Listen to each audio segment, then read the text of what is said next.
Nga 16 marsi 2026 do të hyjë në zbatim ligji për automjete dhe ai për të huajt. Ligji për automjete nënkupton që tashmë shtetasit e huaj do duhet të aplikojnë për leje qëndrim, po ashtu edhe të bëjnë deklarimin e vendbanimit të tyre.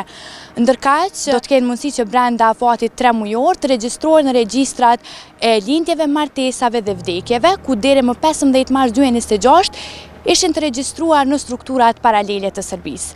Ndërsa ligji tjetër, pra ligji për automjete, nënkupton që vozitësit, shtetasit kosovar, cilat vozitin vetura me autorizim të Serbisë, nuk do të mundësohet një gjë e tillë.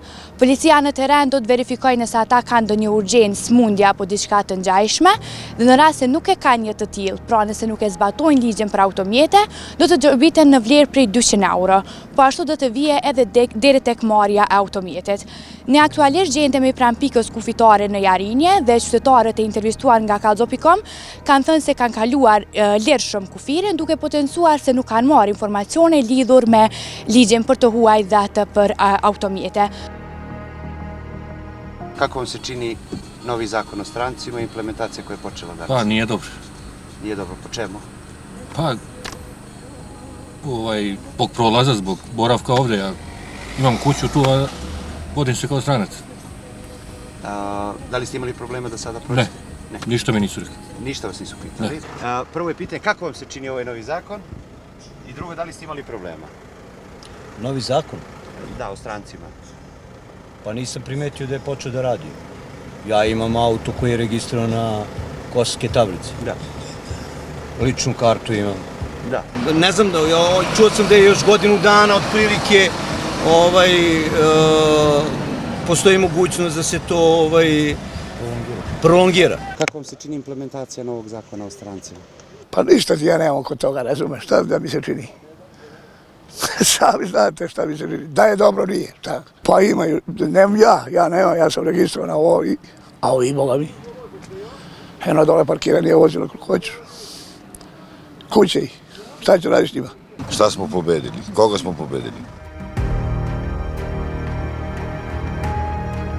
Sa i përket ligjit për automjete, sot ka fillu implementimi i tij, që do thot veturat e cilat janë me autorizim, që vijnë nga Serbia, nuk do të lejohen të voziten në territorin e Republikës Kosovës, nëse nuk i kanë dokumentat ashtu si duhet. Që do të thot praktikisht një shtetas kosovar i cili ka dokumentat e Kosovës nuk mundet me vozit një vetur nga shteti i Serbisë nëse nuk është pronari i veturës aty ose nuk ka ky shtetësi edhe të Serbisë. Për neve është më rëndësi që ligji për të huaj thotë që duhet njerëzit e cilët hyjnë në Kosovë duhet brenda 72 orëve të lajmërohen në stacionin më të afërt të policisë ose të lajmërohen në polici.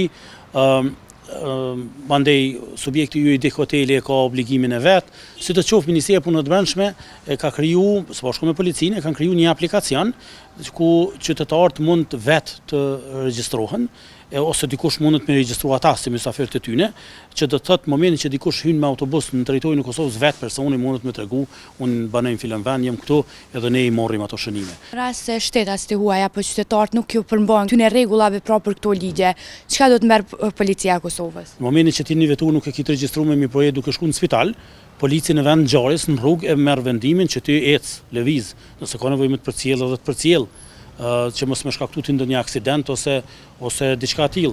E dyta është dënimi 200 euro. Dënimi shumë i madh. 200 euro është çdo ditë me të dhon kanë tiketë 200 euro, është shumë. Ndërsa e treta është me marr veturën e me qenë dogon.